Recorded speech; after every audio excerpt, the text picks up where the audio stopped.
Take it there, who gon' take it there, who gon' take it there, who gon' take it there? Electricity, electricity, electricity, electricity.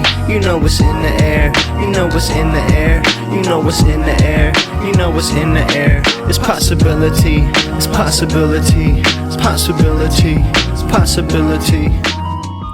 So the mayor of New York, Eric Adams, who we all knew to be a very corrupt and just all around dislikable figure. I'm not really sure if there's anybody who's in Eric Adams' corner other than the police. I know that he has always been loyal to the police and the police union, and they seem to have been his first priority.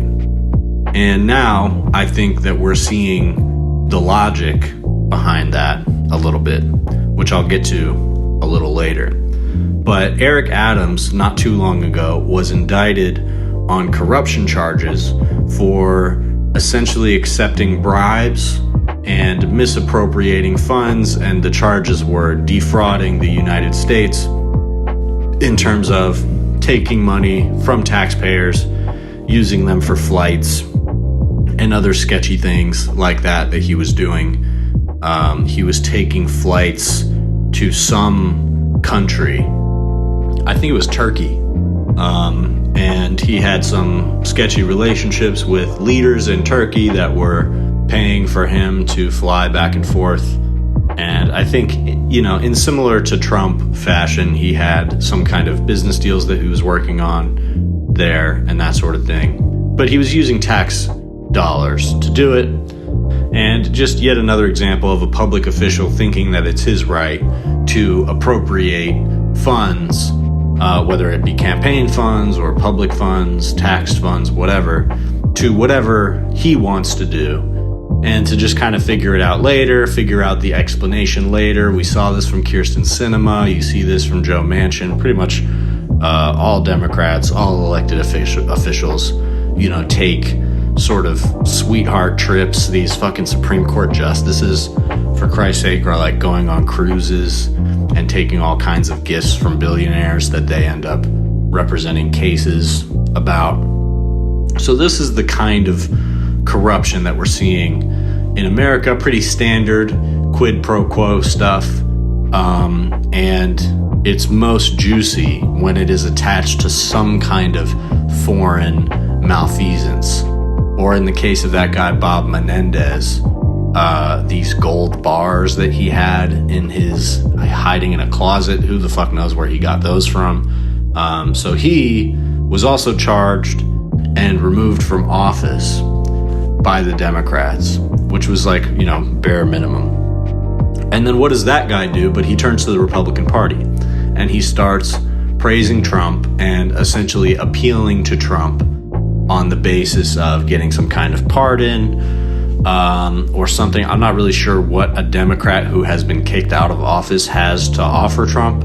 So I don't think that the Menendez guy is going to get very far. But, you know, again, with the nature of how this corruption stuff works, he may have some kind of ties with somebody that could be useful to Trump or something. But the point being that when these guys get in trouble, especially right now, they recognize that the best way to get themselves out of it is to appeal to the Republicans, appease them. They very clearly recognize that the Republican Party right now is a party of open corruption, even more so than the Democrats. Democrats at least have a semblance of understanding that their corruption should happen behind closed doors. It should be something that they hide from the public, something that they are shamed for and ashamed of. On the Republican side, you don't see that. These people are proud to be corrupt. They think it's morally just. They think that they're on the right side of the law, and if they're not, they should be. That is it's one of the fundamental ideologies driving the Republican Party right now. And if it wasn't for this insane Project 2025 stuff that's going on, I would say that that's the only thing that drives the Republican Party ideologically. But even something as ludicrous and, you know, Christian nationalist and ethno-nationalist as Project 2025 still plenty of stuff that's written in there, the end result will be more corruption, open corruption, and essentially the free reign of billionaires to buy democracy, destroy democracy, upend democracy, do whatever they want with their money. And Republicans for a long time, mostly as led by Mitch McConnell, have been clearing the way for America to be as corrupt of a country as it could possibly be. And so now we're in an era where also some of the most prominent Democrats are openly corrupt in this way, to the point that Nancy Pelosi dominates as Speaker of the House for many years, despite the fact that she also had pretty openly corrupt behaviors and habits in terms of insider trading, which she defended as saying it's part of a free market process, which is ridiculous, but again, just goes to the brazenness of the corruption of the modern era.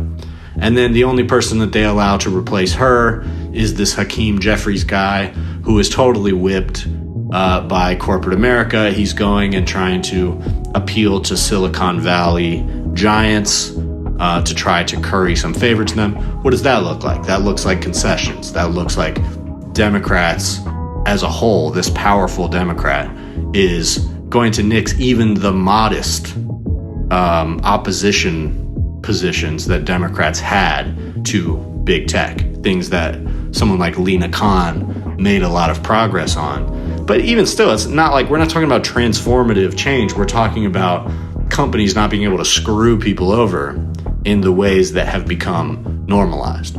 So even that, Democrats are now backing off of because they don't feel like they have any leverage to continue demanding companies to follow the law and politicians to follow the law. So in Eric Adams, what we see now is the truly bottomless corruption and the emptiness of, I won't say the Democratic Party as a whole, certainly large parts of it, but definitely Democrats in his type of position. They are incentivized in the worst possible ways. And running a city like Chicago, running a city like New York, the types of incentives that these people have to become enormously corrupt and try to get away with it are just ever present. And so it's like, you're pretty hard pressed to find a good mayor anywhere. Even Karen Bass in LA, I'm not sure if she has specific allegations of corruption, but, misappropriating funds, defunding the police or defunding the fire department in favor of the police department, things like that. It's like, even if she is not personally corrupt, the appearance of corruption is there. Certainly the appearance of failure to fund services properly is there, which raises the question of corruption. And so you see this in basically any mayor that you point at, but certainly the mayor of a major metropolitan city like Chicago or New York. And Eric Adams, I think, is probably one of the worst possible examples of this. He was brazen from the beginning. He has always made his number one pitch that he supports the police, wants police to get more money, wants to hire more police. That has led to New York subways being just like stuffed full of cops that aren't doing anything. They're firing shots at people for skipping fare. Meanwhile, passengers on the train are setting homeless people on fire for fun. And so, in other words, Eric Adams is in favor of giving all of these cops more money, more overtime to do absolutely nothing. Because people like him, people who think like him, believe that police presence is really what makes society stable, and that the inherent threat of violence and intimidation that comes with police being present is ultimately what provides safety. And that really was what Eric Adams came into office promising. is that he was going to put more cops on the street and make everybody feel safer. So the first thing has happened, the second thing has not. But in my opinion, what is happening now with Eric Adams is making it clear why his focus was to hire more police, have more police on the payroll, and to clear the way for overtime and things that will allow police to operate with impunity in the city of New York, which is now, in order to get his corruption charges dropped by the DOJ, he appears to have made a quid pro quo deal with the Trump administration and the Department of Justice, that if they drop the charges against him, that he will go along with Trump's immigration policy. He will allow ICE to operate in the city, carry out raids, and probably are going to receive robust resources to help them do that. So in order to protect his own ass, Eric Adams is going to sick the police force of the NYPD onto the immigrant population of New York. He's going to clear the way for the administration to do as they please with those people. I mean, this is at a time where non-criminal immigrants are being sent to Guantanamo Bay. People who have no criminal record, people who haven't done anything wrong, are going to Guantanamo Bay, a black site,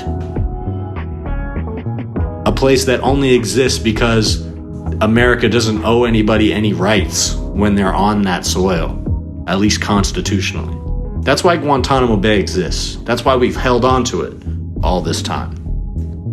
And so in the midst of Trump deciding that that's a perfect place to send all of these immigrants, Eric Adams is going to offer up his immigrant population in order for him to have his name cleared.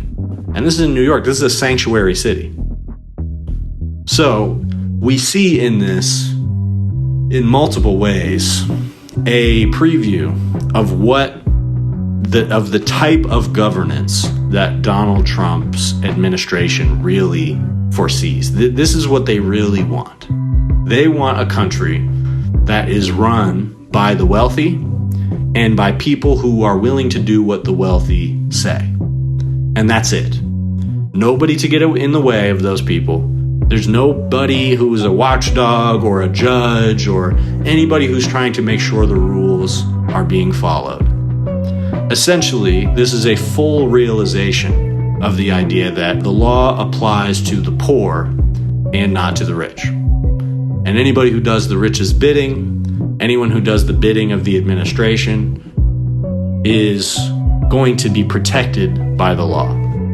And so now, that is what Eric Adams is doing with this enormous police force that he has amassed in New York, is that as this quid pro quo becomes clear and Eric Adams appears on some morning show with Tom Homan where he's like clearly being threatened by Tom Homan. They both just look like absolute thugs. It's one of the most sickening videos that I've seen. And I think this is really why people get so mad at Democrats, people who are liberal or left-wing leaning or all the way left-wing, whatever you are. This is the reason people get so upset about Democrats. There's something more sickening about seeing this type of soulless, corrupt behavior from people who have created a career for themselves in public service, supposedly based on the idea of being against corruption, supposedly based on the idea of believing in like liberal values of upholding the law and an equal and balanced justice system. Liberals are supposed to believe in that. And so when you see Eric Adams on TV smiling along as he's being strong-armed by one of these thugs of Trump's, who, by the way, this Tom Homan guy, it's been made pretty clear, in my opinion, that he doesn't have as much power as he was promising he would have coming into office, and he knows it. He does not have the ability to carry out these horrific mass raids and round up all these people. They don't have the resources, and they don't have the legal backing to do it. And they know it. So the only way that they can perform the kind of police and immigration enforcement actions that they want to do is by having leverage over the people who run these cities. And just having leverage in general, leverage over judges, leverage over people who are making decisions and the people who are the committees that are making the decisions about what is allowed in sanctuary cities during this immigration enforcement push. And so seizing on those moments where Tom Homan has some leverage and the Department of Justice has some leverage, which even that is insane. The idea that Eric Adams can appeal to Trump directly, Trump's administration directly, get charges dropped by the DOJ in exchange for a relationship with Trump's so-called border czar, where Eric Adams agrees to do whatever this border czar tells him to do. That already is like an insane amount of corruption. That is an insane corrosion of how the checks and balances of a presidential administration are supposed to work. None of those entities are supposed to be consorting with each other. Eric Adams is certainly not supposed to be able to petition for special treatment by the DOJ or a pardon. I mean, he can ask the president for a pardon if he wants. But the idea that he's able to get charges dropped by offering to break the law on behalf of the administration is unfortunately not an isolated incident and is probably going to be, if not the new norm in terms of how politics play out across America, it's at least those are going to be the hinges upon which Donald Trump's policies take place. In other words, the places where Trump's administration is not able to mount leverage against whatever city leaders or whoever he is battling with, those are going to be the cities where he's not able to do what he wants, where Homan is not able to do these aggressive raids. Maybe he's able to do some kind of immigration enforcement and conduct some arrests, but if people assert their rights, if people are well informed about their rights like they were in Chicago, and they inform their community, and the community as a whole resists the illegal tactics of ICE, even just doing that in a civil way, so far has worked to back these people off. So the goal of creating a relationship with Eric Adams in New York is not just that he will allow ICE to operate in New York. It's that the police department is going to now be a tool for ICE. And they're not only going to use that police department to arrest, conduct investigations, tracking people, spying on people, probably killing a few people because that's what cops do, but also show of force against any protesters or people who object to the state of affairs in New York. And you're already seeing that. Immediately, when the news of this quid pro quo broke, you got people resigning from the Department of Justice, or at least it's being said that they resigned. I actually don't know if that's true, or I'm skeptical of that, because the last that I heard, they were holding out and resisting this pressure to drop these charges over Eric Adams. And the offer that they were given was either they push it through or they're all going to be fired. So either the people in charge of making this decision, I guess prosecutors in New York, either they drop the charges or they would all be fired. That was the offer they were given. So the idea that they resigned, I actually don't know if I buy that. It seems more like they got fired or were literally forced to resign, and then that was characterized as them quitting in the media. And so immediately when that happens, you have protesters out in the streets in New York showing up in force, showing up in numbers, and they actually get outnumbered by the cops. So this is where they're allocating their resources, is to have more cops than protesters, probably, as many cops in the city that they could grab, to put them all in the same place to try to squash a relatively small immigration protest. There have been some bigger ones, but in the past few days, the handful of supporters of protesters that were out there were essentially outnumbered and coerced and crushed by the police. So that is the way that a person like Eric Adams operates in terms of use of police force. And you saw this too with the Luigi Mangione thing, where he did this whole photo op with, like, they're doing the perp walk.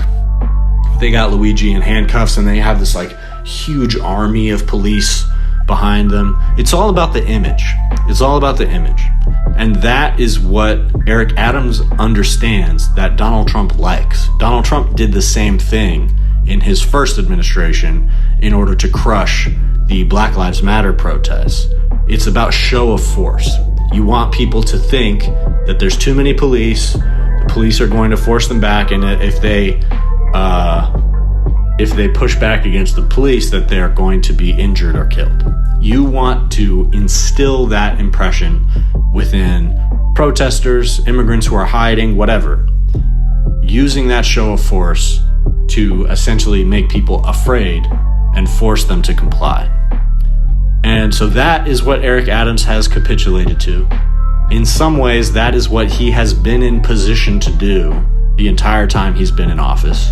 And it seems like that is really the core function that he has served as mayor, is to build up the NYPD and ultimately, when it suits him, weaponize that NYPD against immigrants and protesters who correctly identify that these immigrants that ICE wants to remove from New York are an integral part of not just that city's economy and social fabric, but the entire country's economy and social fabric. And so all it takes is a few corruption charges that Eric Adams knew he was going to go down on, that, it's just a complete, whatever semblance of ethics or morals that he had left in his rotten body, he has now turned over to the Trump administration in exchange for freedom. And don't forget, those charges could come back anytime. And I guarantee you that contingency is in place if at any point Eric Adams decides he's not going to do what Trump wants. So, the last thing I have to say about this is that this guy just has to be forced out. He's got to be forced out. He's got to go. There's absolutely no excuse for him to continue being the mayor of New York.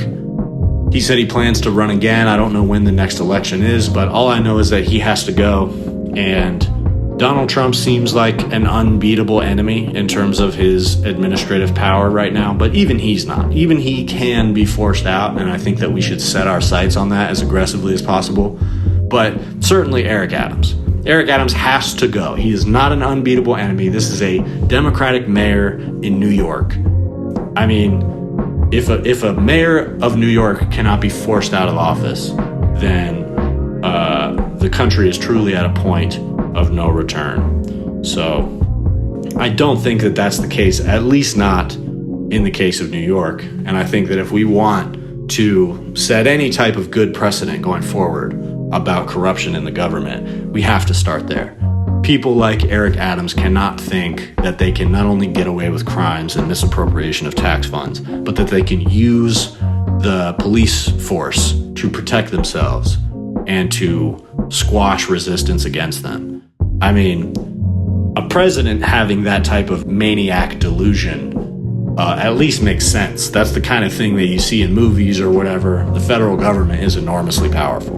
But someone who's a mayor wielding that type of power, throwing around police and trying to bully people out of criticizing him, no, that's absolutely not acceptable. Eric Adams has to go. And I think that should be top of the list priority, because not only is he a corrupt piece of shit who wants to utilize the police against his own citizens, but he also is now completely compromised. And who knows what he would be willing to inflict on the people of New York because Trump told him he has to. If you like this video, like and subscribe. And if you really want to support, consider becoming a member. That's the best way to support this show. You'll get exclusive access to videos early, all kinds of exclusive content like music, if you like the music that plays in these videos. All those beats are going to be posted there. New songs that nobody's heard is going to be posted there, all kinds of stuff. And if there's stuff that you want to hear, kinds of content that you would be interested in for members only content, let me know and we'll figure it out.